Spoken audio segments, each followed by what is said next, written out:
दोस्तों, मैं Ranju Rai. Welcome back to my channel Mrs Raiology. आप सबों का हार्दिक स्वागत है, अभिनंदन है। और चलिए, जैसा कि आज जो है दयानंद सरस्वती जी का जन्मदिन मनाया जा रहा है, उसी के विषय में मैं चंद पंक्तियों से आप लोगों को रूबरू कराऊं। और वो एक सोशल रिफॉर्मर थे, जैसा कि हम सबको पता है। वो एक समाज सुधारक थे। समाज के लिए उन्होंने बहुत कुछ किया, समाज में सुधार लाने के लिए। जैसा कि पहले हम लोग देखते थे ना कि औरतें जो है ना, इनको सही एजुकेशन नहीं दिया जाता था, इनको सही सम्मान नहीं मिलता था, और इन पे जो है ना नाना प्रकार की जो है ना कुप्रथाएं लाद कर इनको है ना अत्याचार इन पे किया जाता था, इनको टॉर्चर किया जाता था। तो ऐसे में हमारे समाज सुधारक दयानंद जी का कितना योगदान है, आप लोग ध्यान देकर सुनिए।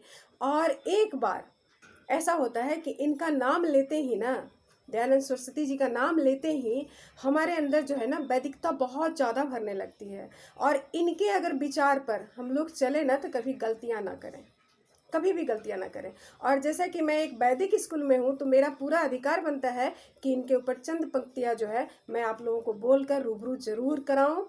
इसी उम्मीद के साथ चलिए मैं बताऊँ कि ये हमारे इतने बड़े समाज सुधारक जो थे, इन्होंने समाज के लिए क्या क्या किया। नारियों के उत्थान के लिए इन्होंने तो अपना सर्वस्व न्यौछावर कर दिया। इनका एक ही नारा क्या था? वेदों की ओर लौटो, वेदों की ओर लौटो, सब कुछ का सॉल्यूशन खुद ब खुद मिल जाएगा। ये तो आर्य समाज के संस्थापक थे ना, तो इनकी एक रचना जो है आप लोग जरूर पढ़िएगा, जरूर पढ़िएगा। बहुत हद तक आप लोगों का जो है ना मानसिक विचार में बदलाव आएगा, और नारियों के लिए सही सम्मान भी आपके दिमाग में जरूर आएगा। तो इनकी एक रचना जो है सत्यार्थ प्रकाश, जो पूरी तरह हमारे आर्य समाज का नींव है, हमारे आर्य समाज का पूरी तरह नींव है। इनका मूलतः नाम क्या था? इनका नाम था क्या? मूल शंकर।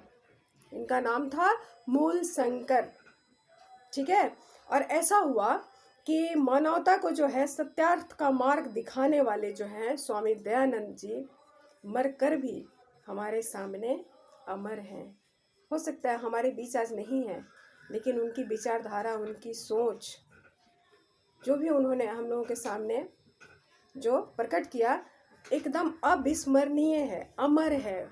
सारी ख्याल जो है हम लोग अपने मन में संजो के रखते हैं, है ना। क्योंकि नारियों के लिए तो इन्होंने अपना सर्वस्व न्यौछावर कर दिया। नारियों के उत्थान के लिए, नारियों के उत्थान के लिए इन्होंने अपना सर्वस्व न्यौछावर कर दिया। ऐसा हुआ कि 13 साल की उम्र में जब इनके पिताजी कहे और इन्होंने शिवरात्रि का व्रत रखा, शिवरात्रि का व्रत रखा, तो इन्होंने देखा कि जिस शिव जी की हम लोग पूजा करके आते हैं, तो वहाँ देखा कि रात्रि में उस प्रतिमा पर, उस मूर्ति पर जो है चूहा उछल कूद कर रहा है, चूहा उछल कूद कर रहा है। तभी इन्होंने मूर्ति पूजा का विरोध किया। क्या किया इन्होंने? मूर्ति पूजा का विरोध किया। और ऐसा है कि इनके अंदर ये जिज्ञासा आने लगी। जिज्ञासा क्या आई? 21 साल की ही उम्र में इन्होंने गृहस्थ त्याग कर दिया और ये सच्चे गुरु के तलाश में निकल गए, सच्चे गुरु के तलाश में निकल गया। और सर्वस्व जो है मानव कल्याण के लिए इन्होंने समर्पित कर दिया। किसके बाद वाली उम्र जो भी ये जिए, वो सर्वस्व मानव कल्याण के लिए ही इन्होंने अर्पित कर दिया, न्यौछावर कर दिया। ऐसा हुआ कि 14 वर्ष घूमने के बाद गुरु की खोज जो है खत्म हुई। तो गुरु कहाँ मिले इनके? मथुरा में मिले। मथुरा में बिरजानंद जी इनके गुरु थे। तो मथुरा में इनको बिरजानंद जी से मुलाकात हुई, जहाँ इन्होंने अपनी पूरी जो है गुरु दीक्षा जो है समाप्त की। और गुरु दक्षिणा के रूप में इनके जो गुरु जी थे, गुरु दक्षिणा के रूप में बोले कि मुझे गुरु दक्षिणा नहीं चाहिए, आप अपने समाज में वेद का प्रचार करें। यही हमारे लिए सबसे बड़ी गुरु दक्षिणा है कि आप हमारे समाज में वेद का प्रचार करें, यही हमारे लिए सबसे बड़ी गुरु दक्षिणा है। तभी इन्होंने क्या किया? इनका जन्म तो ऐसे भी आप लोग जानते हैं कि इनका जन्म जो है गुजरात के टंकारा में हुआ था। इनका जन्म गुजरात के टंकारा में हुआ था। और हिंदी पंचांग के अनुसार 10वीं तिथि को इनका जो है जन्मदिन मनाया जाता है। 1875 में आर्य समाज की स्थापना जो है इन्होंने ही किया। और समाज सुधारक के साथ साथ ही समाज सुधारक, मैंने सोशल रिफॉर्मर, समाज सुधारक के साथ साथ ही इन्होंने जो है अंग्रेजों के खिलाफ भी भारतीयों को मर मिटने के लिए प्रेरित किया, इंस्पायर किया, और इन्होंने जो कुछ भी किया अविस्मरणीय है, अमर है।